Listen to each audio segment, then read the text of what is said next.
This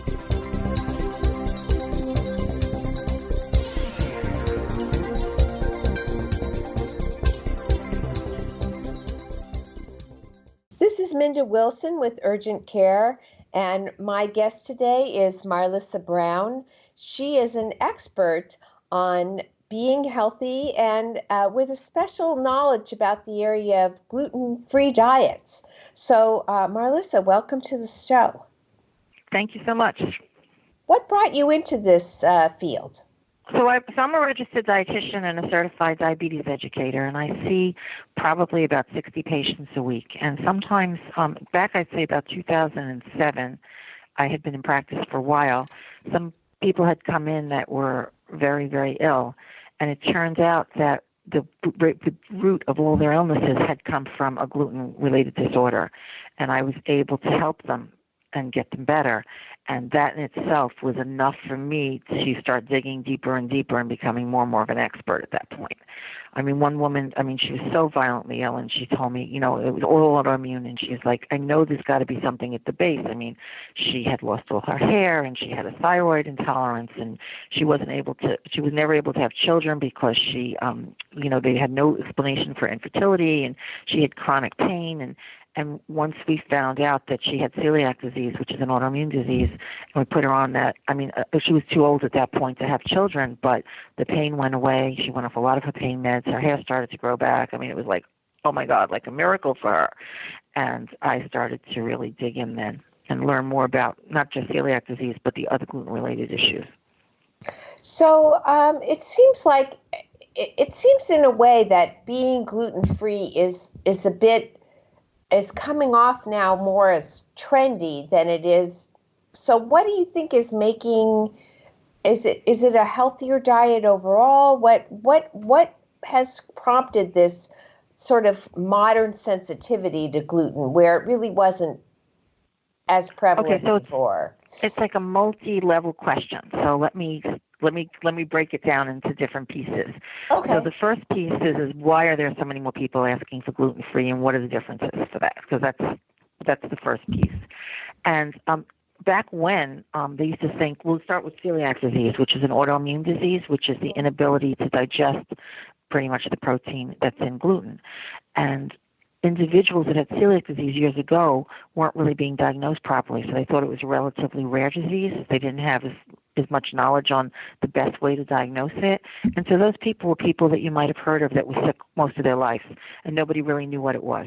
A lot of times when they weren't diagnosed, it was just like, oh, yeah, Aunt Kathy or this person, oh, yeah, she's always sick. There's always in the hospital. Nobody knows what's wrong with her.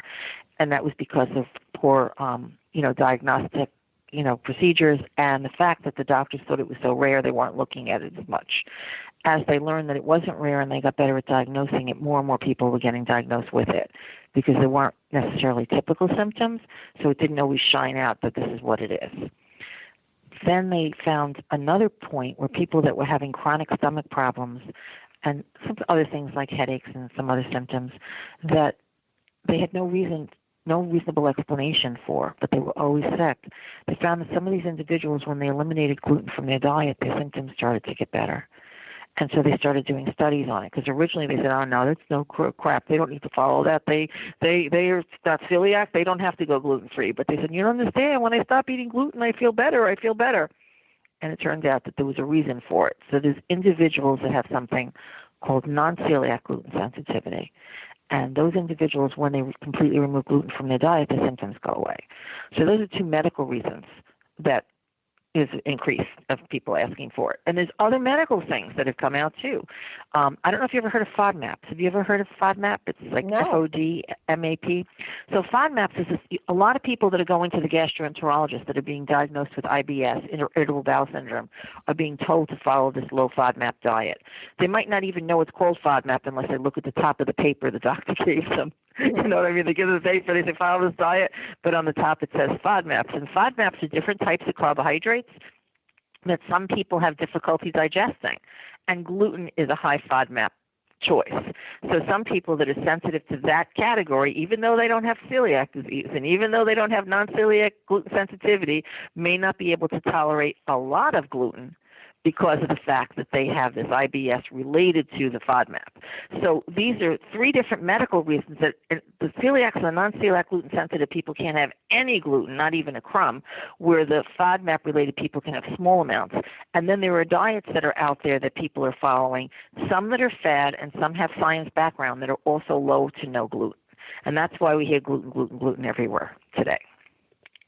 So is it something that if people cut it out of their diet, they would be healthier, or is it something where if you if you don't eat meat, then you have to replace some of the amino acids that you get from eating meat?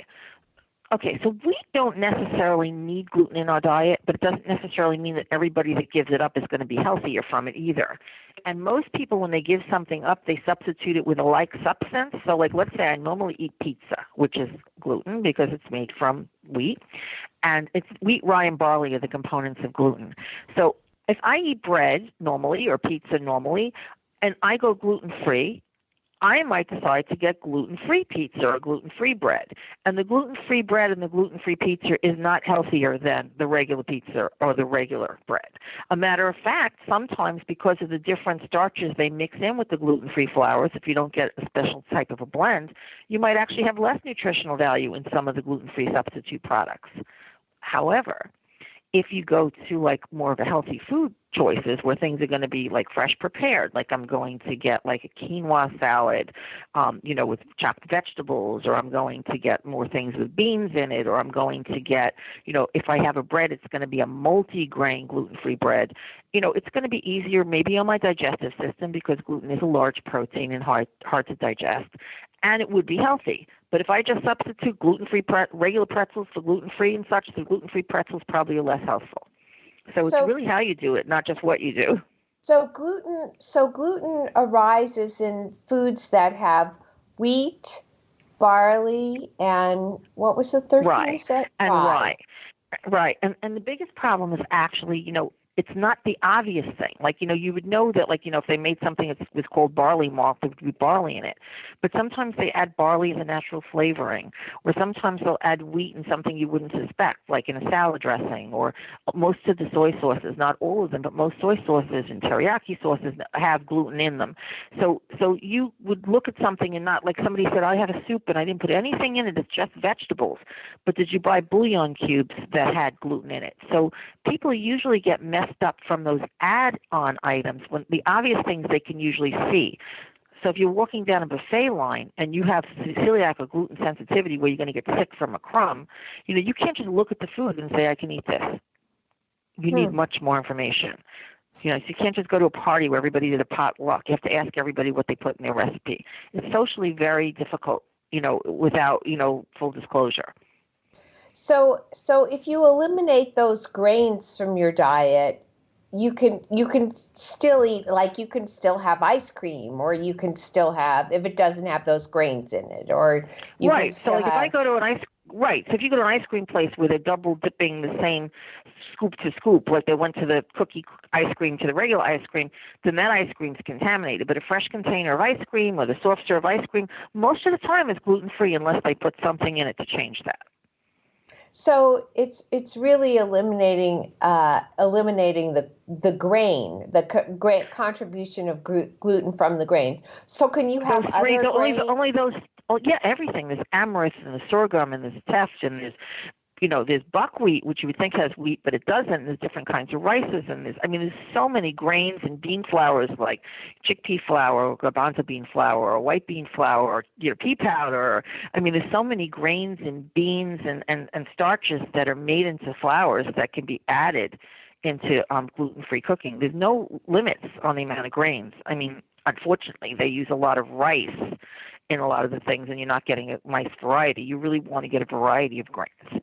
But yeah, you can have plenty of things. You can be totally healthy, gluten-free. But it's like anything else. Some people go vegetarian, but they're not healthy vegetarians. They're living ramen noodles and bagels all day. So it really depends on if you do things in a healthy way, it will be healthy across the board. And to be healthy, basically, you need a balanced diet, is what you're saying. Yes, because, when you leave something out, you're leaving something. You leave something out, you've left something out. There was something that was there that might have been necessary that you're not even aware is necessary. We don't have to eat. If I couldn't eat peaches and I go my whole life, or I can't eat apples, I can go my whole life healthily and have other fruits and be fine. It's not like I'm going to have a problem just by giving up peaches. It's ergo the same thing with wheat. If I switch from wheat and I'm having now, buckwheat and rice and amaranth, I'm fine. But if I totally gave up grains and I totally gave up fruits or I totally gave up vegetables, I'm leaving something out that has components in it that are going to be healthy for me. And so you have to make sure that you replace those things that you're leaving out. And you want to do it, if possible, with a food source, because we only put in supplements the things that we've already figured out that we need. So we don't know what might be missing that we didn't figure out yet. So a lot of these diets that, sort of say no carbs or no fat or no whatever, you can suffer, you can have be affected by being on that kind of diet for any extended period of time in ways you might not be aware. Yes, your body is compensating for the things that you left out. The macronutrients, the fat, the carbohydrate, and protein are essential for human life. If you leave something out, your body tries to do things to make it another way. Your brain, the only fuel it uses is carbohydrate. Your brain lives on carbohydrate. Now, there are people living not eating carbohydrate, and you'd say, well, how are they living? Well, because their body is converting their protein into carbohydrate. Your body needs something. It tries to figure out another way to get it. It's not the best way for your body to get it, to force your body to try to make it an alternative way. It's better to give your body the right amounts that it needs from the healthy sources. But most people will say, well, leave it out, I lost weight faster. Yeah, because your body was doing all kinds of crazy things to make it up for you, but it doesn't mean your body's happy with you doing that. Yes, some people need less carbs than others. Some people need less fats than others. Some people need more fats than others. People are individuals. We all don't need the same things, and we have different health histories. But you need to know what you need to do for you to make it so that you get optimum health. And you just can't just go from diet to diet to diet and expect that your body's going to be happy about it. So how do you make a real assessment of what you need? Like I hear even people saying, no sugar or no, how do you know what you need and what you don't need? How do you really tell if your body can make all these things? It's a good question. I certainly wouldn't go searching on social media to see what somebody else said on Facebook. You know what I'm saying in that way? I would definitely want to go to somebody that had at least some sort of extended training in that field to help me get my information. So when somebody says that they have a degree in something, some states have licensing and some states don't. You just want to ask them, hey, where did you go to school for that? How long did it take? So you get an idea that they have at least solid background. And then you want to sit down. I'm a registered dietitian. Registered dietitians throughout the country is recognized. They have to at least gone to school for 4 years and an internship and pass a test in nutrition and medical. So at least they can go through your health history with you, can look at your medications with you, can discuss the findings that you got from reports with your doctors, discuss your personal habits, and help you come up with a plan that would fit you better. If you go to somebody that's a specialist in an area and they give everybody that comes into their office the same plan, you might need to find a different specialist, even if it's the same credential, because some people just do the same thing over and over, and some people are definitely more individualized approach. But that's what I would do. I don't know about cars. So if I have to fix something with my car, I need to ask somebody that really knows about cars. I don't want to just go on the street and say, hey, what car do you think I should do? I want somebody that's a professional to be working on my car. Just like on my body, I want a professional person that understands it to be working with me. So what you're saying is that the key to longevity and health is really the traditional balanced diet that we grew up on. No, not necessarily grew up on, tailored for you. Mm-hmm. Tailored for you. So I have people that come into my office that have different needs, whatever it is. Some people need to gain weight. Some people need to lose weight. Some people have disorders. They have diabetes. They have heart disease. They have hypertension. They have kidney disease. They need something that's tailored to them. Some people don't know how to cook. Some people never want to cook. Some people always go out to eat. How do you make their lifestyle fit what they need for their body so that it's easier for them to follow, so they do it for their lifetime? I see. So let's say you're struggling, your diabetes runs in your family, and you're concerned about your weight. You go on the internet and they say, have a low carb, no carb, sugar free diet. That might not be a good thing for you then. You may need some. No, some carbs. Matter of fact, the American Diabetes Association, which is an authority on diabetes care in this country, if they have the standards of care that come out every year. If you go to the American Diabetes Association Standards of Care 2019, there's a whole document of what they say is standard for people that have diabetes, and as well as it would be similar for people that are trying to prevent diabetes. And the minimum amount of carbohydrates they say a person even with diabetes should have is 135 grams a day. And I don't know how much that is. How much? So let's pretend if let's say we're going to have a sandwich. You and I are going to go out and have lunch, and we're going to have a regular sandwich with regular bread. Most slices of bread have between 15 and 20 grams of carbs. So if I have a sandwich for lunch, I'm having between 30 and 40 grams of carbs. So if I had, let's say, an English muffin in the morning, which would be maybe 20 grams of carbs, a piece of fruit, a large fruit in between might be 30 grams of carbs. A sandwich at lunch might be 30 to 40 grams of carbs. So it's pretty much like eating 6 times a day, like 3 meals and 3 snacks with some carbs. 5 crackers might have 15 grams of carbs. So it's like a few carbohydrate foods with maybe something like a protein or a fat or some vegetables throughout the day. So I would mix my meal. I have my sandwich. I might have had turkey, might have been my protein. My sandwich was my bread, was my carbs. I might have that with a salad with vegetables in it, which is my vegetables. I might have a little oil on it, which is my fat. So it's a combination of fat, protein, and carbohydrates split evenly throughout the day in an easier way for your body to use it and handle it. You split it up throughout the day. It makes it work better for your body. It makes it easier for your body. You're less hungry. You don't overeat. It also makes it so that you don't have to work your heart as hard. Skipping meals and having large meals works your heart. I mean, there's so many things that happen in our bodies that we don't always understand. But I find that if somebody's trying to prevent diabetes, if they exercise more often, increase their fluids, especially water, split their carbs evenly throughout the day with their proteins and their fats, including lots of vegetables, those things in itself helps reduce their risk of developing diabetes. So it seems like it's actually pretty simple and pretty doable if people understood sort of what the rules were and got professional advice on and got a tailored plan. That's yes. Just have somebody hold your hand just a little bit. And some people, of course, are going to need more help than others, and it's not necessarily because of the education. Sometimes it's because they need the support. So you might be somebody that has the education that needs the support. You have somebody else that doesn't have the education or needs continual reminders of things to go forward. So different people need different things. Most of the time, nutrition is covered now under many of the insurance plans, and most practitioners, if people aren't covered, usually have packages that are reasonable enough for them to at least get a few visits, without, breaking the bank. And in assessing a good practitioner, you said, number one, no one-size-fits-all plans. If the person uses a one-size-fits-all plan, that's not a good nutritionist. What else should they, when they talk to somebody, when they're interviewing someone, what should they look for as a sign of a good nutritionist?